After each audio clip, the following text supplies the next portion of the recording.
13 centimetre core के एक घन में 13 सेंटीमीटर कोर के एक घन में 1.4 सेंटीमीटर व्यास का एक छेद किया जाता है। क्या कर दिया? 1.4 सेंटीमीटर व्यास का एक छेद कर दिया, होल कर दिया।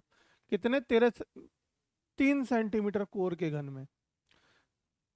भाई देखो, अभी इसी टाइप का हमने प्रश्न किया था, है ना। ये हमारा मान लीजिए यह है घन जो 3 सेंटीमीटर का है। इस 3 सेंटीमीटर क्या है इसकी विड्थ, लंबाई, चौड़ाई, ऊंचाई 3 सेंटीमीटर है।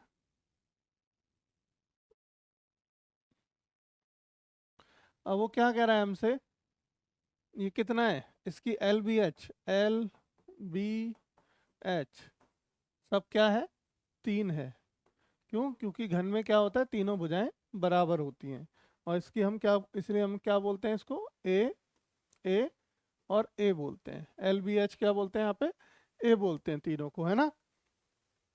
चलिए आगे बढ़ते हैं। अभी क्या करें, 1.4 सेंटीमीटर का एक होल कर दिया इसके अंदर ऐसे, ठीक है। 1.4 सेंटीमीटर का,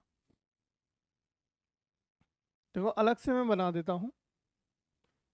जैसे कि ये क्या कर दिया, होल कर दिया ऐसे, जो इसके अंदर है। समझो इसको थोड़ा सा ध्यान देके देखो, यहाँ पे मान लेते हैं कि यहाँ कहीं उसने क्या कर दिया, एक होल कर दिया नीचे तक। एक नीचे तक क्या कर दिया, होल कर दिया अंदर, जिसकी क्या दे रखी है, 1.4 सेंटीमीटर व्यास दे रखी है। यानी कि जो होल किया है, होल कैसा है ये, सिलिंड्रिकल, यानी कि बेलनाकार है। छेद बेलनाकार होगा, है ना। जिसकी त्रिज्या क्या होगी, तो बेलनाकार छेद,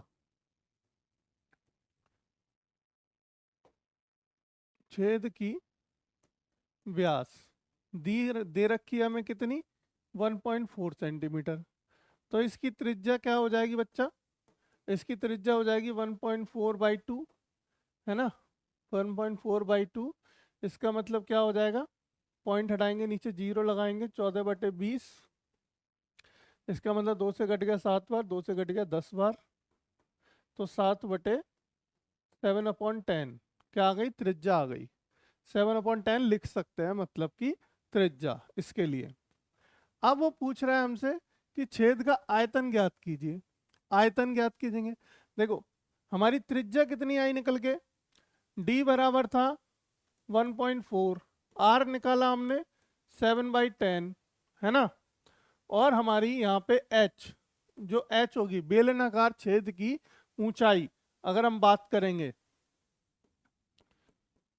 बेलनाकार, अब देखो आयतन के लिए हमें h भी रिक्वायर्ड होगा, आयतन के लिए h भी तो चाहिए। तो बेलनाकार छेद की ऊंचाई, ऊंचाई मतलब h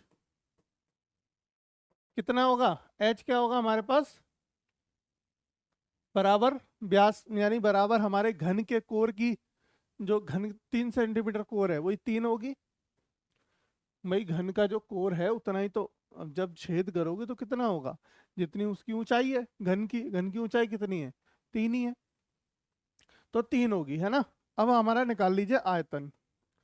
आयतन किसका, उस छेद का। आयतन बेलनाकार छेद का क्या होगा आयतन। अब बेलन है तो बेलन का आयतन क्या होता है, πr² h होता है।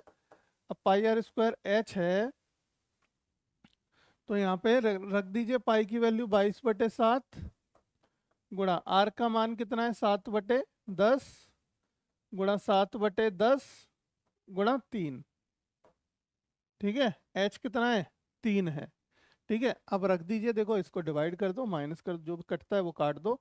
हमारा एक 7 से एक 7 कट गया, है ना।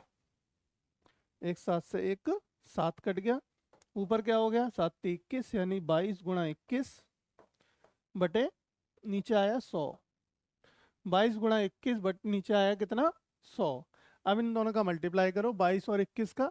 22 और 21 का आप मल्टीप्लाई करोगे तो ये आपको मिलेगा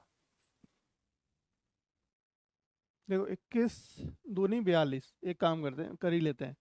21 दूनी 42, 42 का 2 हासिल लगे 4, 21 दूनी 42, 42 43 44 45 46, ठीक है, कितना हो गए 46, 40 46 46, 462, 462 आ गया अपॉन 100, क्या चल रहा था नीचे 100 चल रहा था। अब इसको क्या कर दो, 100 से जब डिवाइड करेंगे तो क्या हो जाएगा 4.62। अब ये किस यूनिट क्या चल रही थी, सेंटीमीटर, तो लिख दीजिए सेंटीमीटर स्क्वायर।